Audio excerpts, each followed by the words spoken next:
Hi, it's Patrick Hutzel from IntensiveCareHotline.com, where we instantly improve the lives for families of critically ill patients in intensive care so that you can make informed decisions, have peace of mind, real power, real control, and so that you can influence decision making fast, even if you're not a doctor or a nurse in intensive care. This is another episode of Your Questions Answered, and in last week's episode I shared another question in this series of questions from my client Veronica.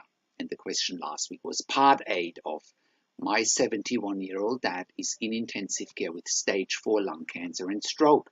He's on the ventilator now and in an induced coma. What are his chances of survival? You can check out last week's episode by clicking on the link below this video. Previous episodes of this sequel of one-on-one phone counseling and consulting sessions you can find if you're clicking on the links below this video in the written version of this blog. And if you're watching this on YouTube, just click on the link below. That'll get you to our website where you can also watch the video and access other episodes of this blog. In this week's episode of Your Questions Answered, I want to answer the next question from one of my clients, Veronica, which are again excerpts from one-on-one phone and email counseling and consulting sessions with me. And the question this week is part 9 of my 71-year-old dad is in ICU with stage 4 lung cancer and stroke.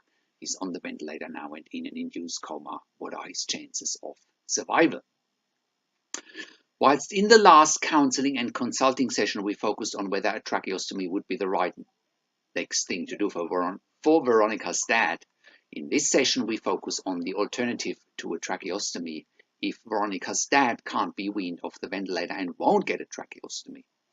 I explained to Veronica what a quote-unquote one-way extubation means and how it ties in with an NFR or DNR order. We furthermore talk about what does need to happen to get Veronica's dad off the ventilator or whether she should prepare herself and her mother for an end-of-life situation. So you can read the dialogue between Veronica and myself below this video. So just scroll down and you can access this week's counseling and consulting session there.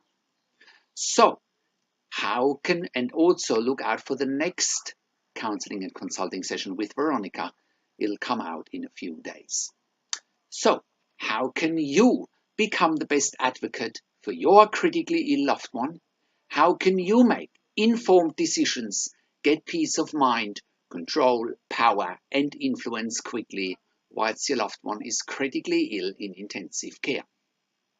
You get to that all-important feeling of making informed decisions, get peace of mind, control, power, and influence when you download your free instant impact report now by entering your email below. In your free instant impact report, you learn quickly how to make informed decisions, get peace of mind, real power, and real control, and how you can influence decision making fast whilst your loved one is critically ill in intensive care.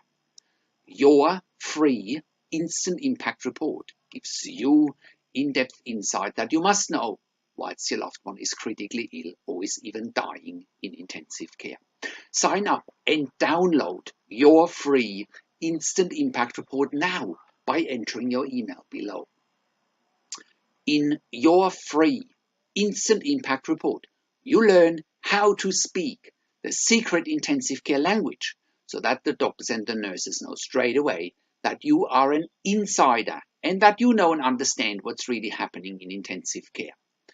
In your free report, you will also discover how to ask the doctors and the nurses the right questions, discover the many competing interests in intensive care and how your critically ill loved one's treatment may depend on those competing interests, how to eliminate fear, frustration, stress, struggle, and vulnerability even if your loved one is dying.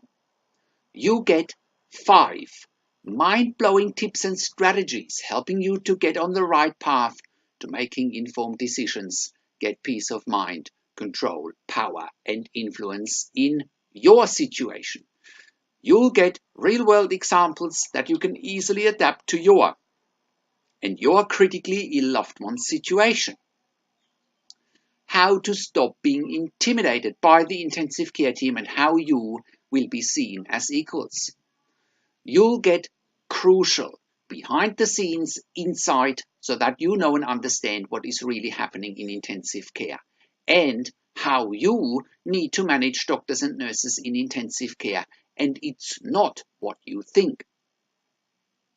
Thank you for tuning into this week's Your Questions Answered episode, and I'll see you again next week in another update. Make sure you also check out our blog section for more tips and strategies, or simply send me an email to support@intensivecarehotline.com with your questions. Or you can call me, find international phone numbers on the contacts tab on the top of the website. Also, check out our ebook section where you can also get one-on-one counseling and consulting with me via Skype, over the phone, or via email by clicking on the counseling and consulting tabs on the top of the website. This is Patrick Hutzel from intensivecarehotline.com, and I'll see you again next week in another update.